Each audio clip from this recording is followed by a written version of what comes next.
I dreamed that I was hearing the Polar Express, and there's a song in there where the young girl sings a song of hope to the hopeless person, the boy. He said, Christmas has never worked for me. And in essence, he was saying, hope in God never worked for me. And he had a ceiling to his hope. You know, he could survive, but he didn't have that place of radiant hope. And this young girl brought up the same, answered his song, and I'll share with that. But her song brought him into a place of radiant hope and activated him in his dignity and his calling. And that's the word the Lord gave me with this song, that he was singing it over people to activate them in their dignity and their calling to believe and hope again. And I did a video the other day and named a person, named someone that they knew named Precious, someone they knew that was named Dilonz. And I found that that's somebody I know, their father's name. So this is a word for those that it's in code, but it's very direct and very specific.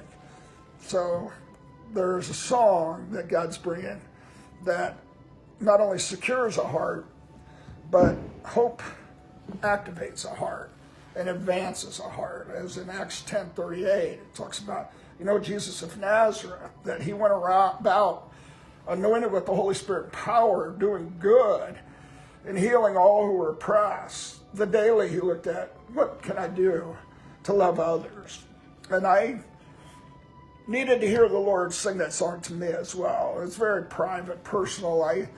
On Christmas and New Year's, a lot of times I'll just write him poems in the morning, and I write him short stories, or I write him just thanksgiving for who he is, because Christmas is to give him a gift. It's his birthday.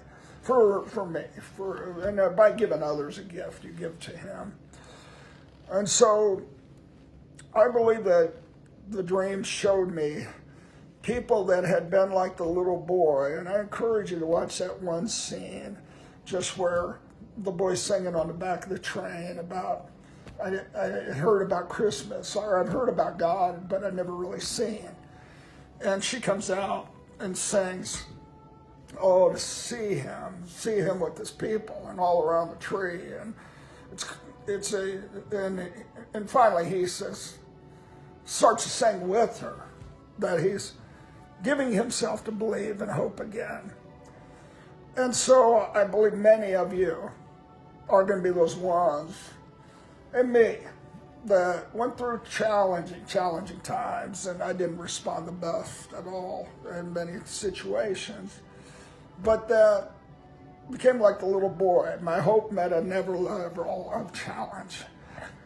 And now the little girl is coming and singing to me and singing, it's worth hoping in him. It's worth hoping in him. And that will become the best view in town people this next year. And so I'm going to give that word about being master craftsmen of hope. Master orchestra conductors of hope in the symphony. And I want to name people that are going to go from sheep to war horses, just have that power. And that I want to name people that a Christmas gift to them is that he's going to renew their love. And for me, I let bitterness come in, attitudes come in. But Philemon 1:8-9 has been a book I've loved, Philemon or Philemon, and that this one verse is stunned me and thrown me for my whole life. Paul said, I love you with the affection of Jesus Christ. And that's the whole goal in my life, is to succeed in love.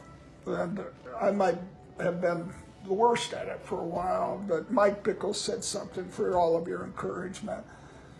Bob Scott, I'm sorry, he is a great friend, and there was somebody that I had had a youth event, about 500 young people, and there was somebody I invited to do worship, and they were just really hard to get along with, and doing things that were, just hard. And so I came back and I complained about it to Bob Scott. And he said, do you realize where this guy started? And this guy was beat by his father. I won't go into details because he's a known man, and so people figured out. But he said he started way down here, and he's grown to way up here. And he said, but you judge it by Mike Bickle, who started way up here and has grown. So he made Mike grow 3 inches, and this guy grew 2 feet, but would still be way under Mike. Now that's not reality. Mike's growing. He was just making a point that we can't judge people. We never know what they've been through or what they're going through. And I believe this is a time where our mercy, the gift of mercy, is coming to us.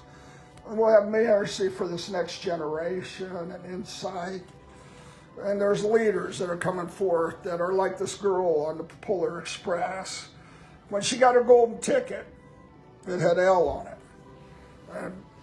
And she read it after he just went behind his back and did all the clips, the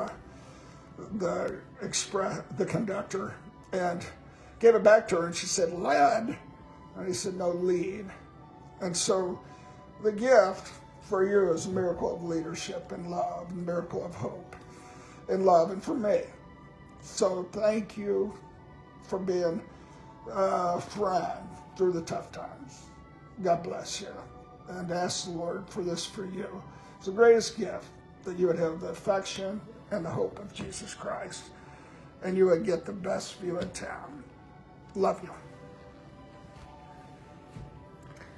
Love you. Was it good? Yep. Very good. So that's enough. I mean, there's a lot more to this word,